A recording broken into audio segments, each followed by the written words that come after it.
I'd be interested in questions you might have. Superintendent Law. Chair Heineman, members of the board, several years ago, when we started our strategic planning process and we asked our employees about the initiatives we have in our scorecard, and we showed them our scorecard and all the different ways we look at ourselves and reflect on how we can get better, one of the disconnects our staff saw was not seeing themselves in the things that we measure. This board has a priority of providing rich opportunities for students. As we struggle with our high school 5-period day, our struggle is the fact that our students, as all of you have heard, love our elective options.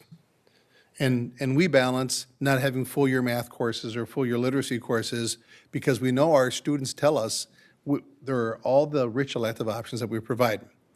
One of the things the Portrait of a Graduate will do will allow us to take all those skill sets that our community knows that we need out of our students and place those in different courses that we consider essential in our program. So every teacher can say, well, I teach an 8th grade arts class, and that is part of our Portrait of a Graduate. I fit here in how we've designed excellence.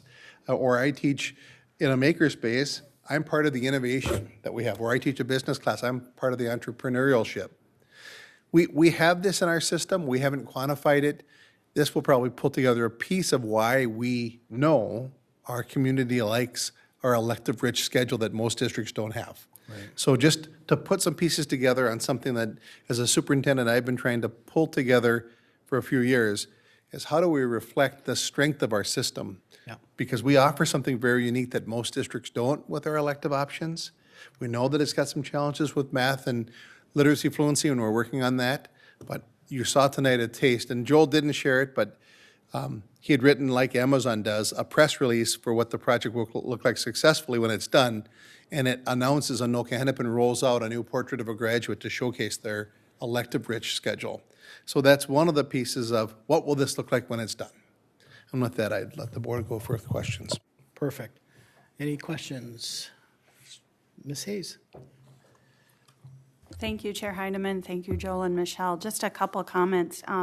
First of all, thank you for your team and the expanded teams that went out and conducted all of these visits and gathered the information and took the time to share their observations. The Target Dojo tour was really interesting, and the challenge for me during that time was how does this apply to Anoka Hennepin? How do we transfer what we're seeing and what we're hearing that businesses need to our schools?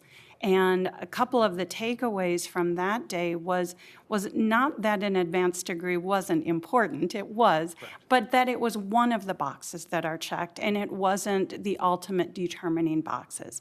That employers are looking beyond just a degree for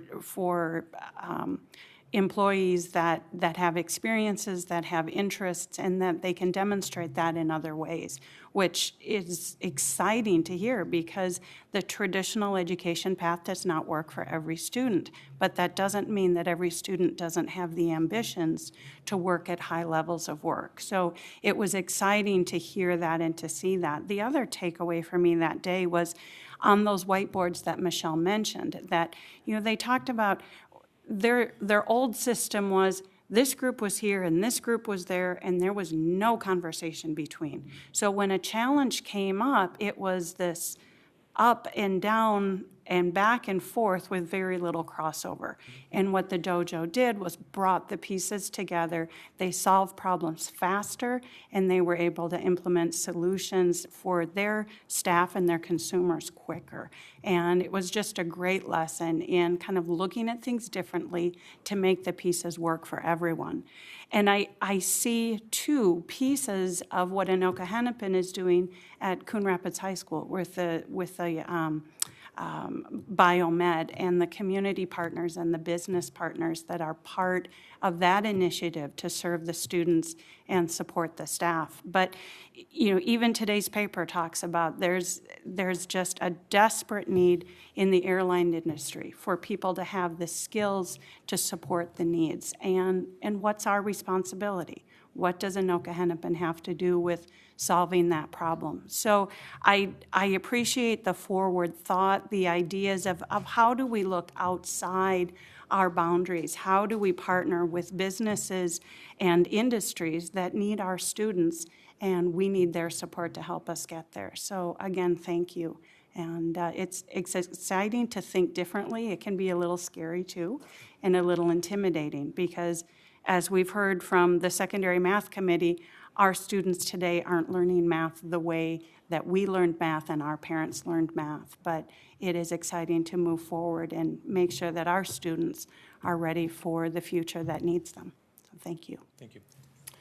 Mr. Simon? Thank you, Mr. Chair, and thank you for the presentation. I also find it exciting. I'm glad that Superintendent Law talked a little bit about what we might use it for, and I think that's where my question goes. So once we have this portrait of an Anoka Hennepin graduate, where does it go from there? So do we use it to say the courses we're offering meet what the portrait of the graduate and go towards that?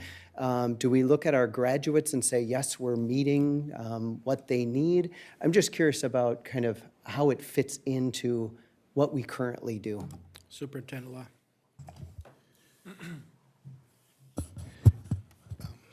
We're wading into this, but I see it as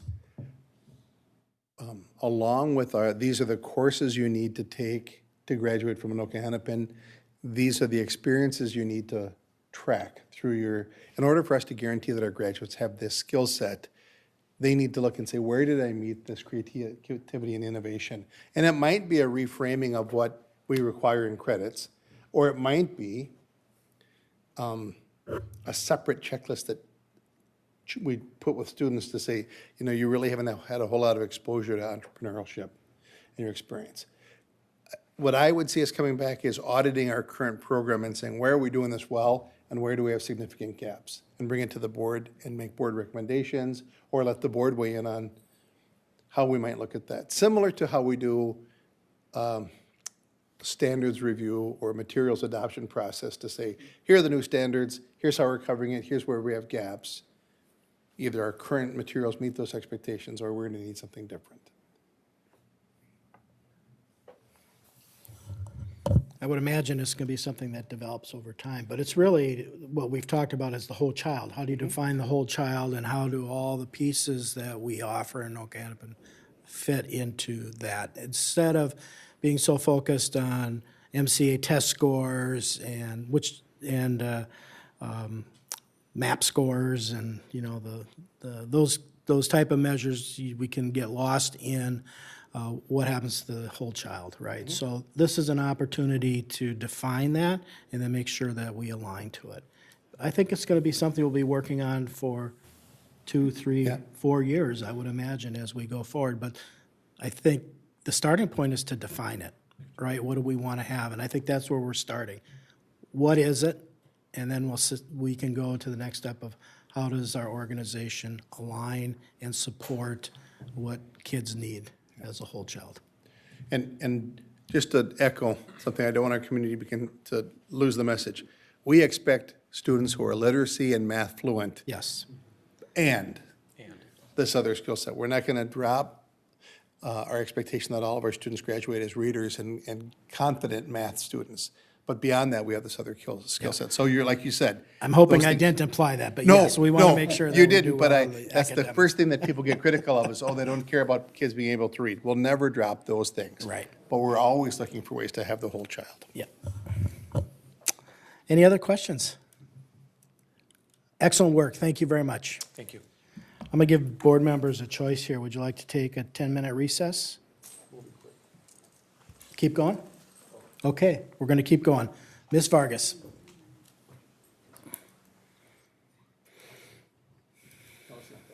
Welcome.